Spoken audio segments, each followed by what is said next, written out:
So this isn't good. I ran into quite the situation. For quite a while, I don't know, I just wasn't making skits. There was no reason to it. But now, this guy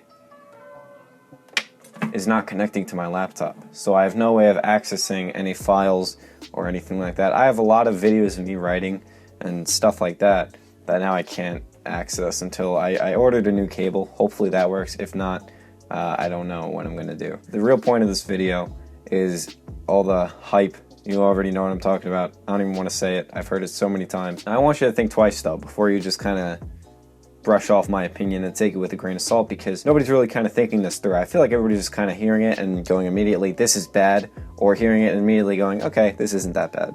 But we kind of got to weigh everything out a little bit more. So I'll just jump straight into this. You might not know this, but I was on my high school swim team, and I say was because unfortunately now I'm officially an alumni of that team. And I have a couple of things to say about that swim team, and you'll see how this is relevant in a second. First of all, it absolutely sucked. Another thing, it eats up all of your life. We had practice every day for 2 hours after school. Last year when I was a junior, we had driver's ed in the morning, and then we would go to school, and then we would have practice at the end of the day. So we had to wake up at 5:30, go into school at 6:30 we would get home. So that is more than a 12-hour day. Because it's a winter sport, it takes up your Christmas break. So pretty much every day over the Christmas break, we'd have to go in at 9 o'clock in the morning and practice for 2 hours. So now for the rest of the day, you're kind of just tired, not really wanting to do anything for the rest of the day. And I've heard other people complain about it, but personally for me, it is awful because I'm the type of guy that likes to, you know, especially over the Christmas break, spend time with like family and all that. But instead, I was just lying in my bed feeling sorry for myself. So because of all those things, obviously nobody wanted to go to the practices. People liked the meets and all that, but everybody hated the practices. And on the bus ride home from the practice, because we don't have a pool in our school, and that's not cool.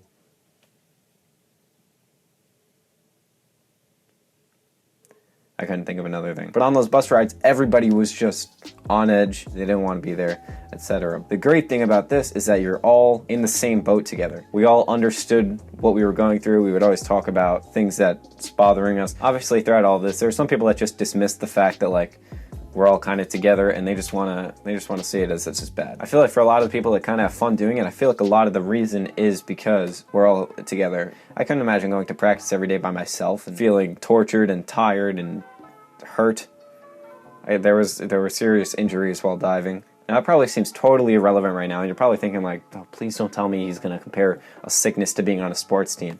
And I kind of am, not going to lie. But hear me out. Now before I get into this, obviously I'm not trying to downplay this whole thing. Obviously this is awful. People are dying. People are getting sick. People are losing money. They're canceling people's sports. My cousin is a senior in college, and they canceled his baseball season. And I am aware that this is easy for me to say because as a student, I wasn't getting paid over the school year anyway. So this isn't really affecting my personal finances. So I just want to make that clear. I'm not trying to say that this isn't a bad thing. Obviously, it's a bad thing. What I'm trying to say is let's see how we could keep our sanity. Let's see how we could keep calm. Actually, you know what?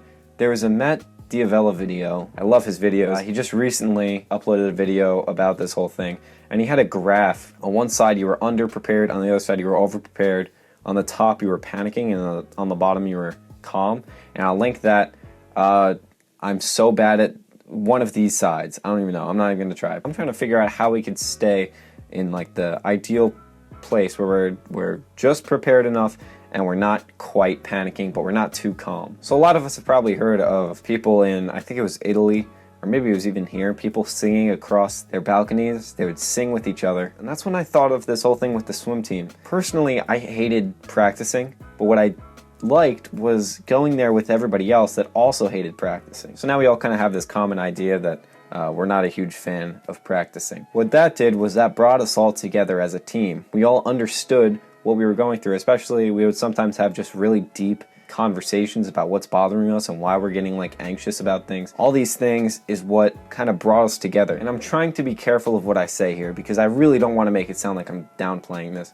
But I feel like everybody is kind of being brought together a little bit. Some of those people that are going to the store and they're hoarding all of these things that other people are going to need. I think I saw some fights on the news like over this thing. But other people are thinking, well, we're all stuck in our apartments. Let's go out in our balcony and let's have a nice sing-along with the whole neighborhood. And of course I'm kind of exaggerating just to really get my point across on what I see could be a benefit from everybody going through the same thing at the same time. Another thing we can make of this is, again, kids getting a huge break. I feel like everybody is depressed now. Everybody has some form of depression, some form of anxiety, whereas I feel like that just didn't exist like when my older brothers were in high school. But anyway, this is a great chance for them to get like this long break, kind of being forced to sit in their house with their families or just by themselves and just have some time alone. I actually said recently, I always just wish that everybody would just put their lives on pause for a little bit so I could just be by myself in my room. And, well, now that's what happened. And I gotta say, trying to see the positives in this is pretty good for me. How do we stay calm? First of all, go watch that Mattia Vella video.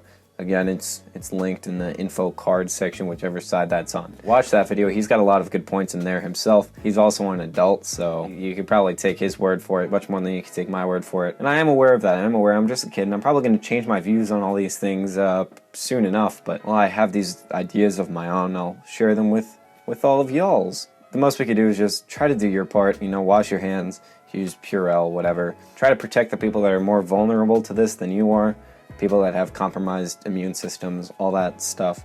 And then after that, well, we just gotta hope to God that the rest will work out. And that's a scary thing to think about, but that's really all that we could do. We don't have this whole thing in the palm of our hands where we can control what comes next. All we could do is try to help in whichever way we can, and then after that, well, the rest isn't up to us. I also once had a teacher who told us everyone at any given moment is doing the best they possibly can. If you feel like other people aren't doing their part and as a whole we should be doing more, that's not up to us. We don't know what's going on in those people's lives. We don't know if this is the best that they could do, etc. People are always quick to see somebody doing something bad and be like, hey, you shouldn't do that. That's a terrible thing for you to do. You should know better. But sometimes we just don't know. We don't know the motive. My mother always said, you don't know what goes on behind closed doors. Speaking of my mother always said, I actually watched Forrest Gump yesterday for the first time. And it's pretty good, I guess. I don't really know where I was going with that. All right. I think that's about it. In conclusion, try to keep your vibes positive, I guess. Keep positive vibes. Drink some tea. Meditate. I've been meditating a lot. Okay. Peace, y'all.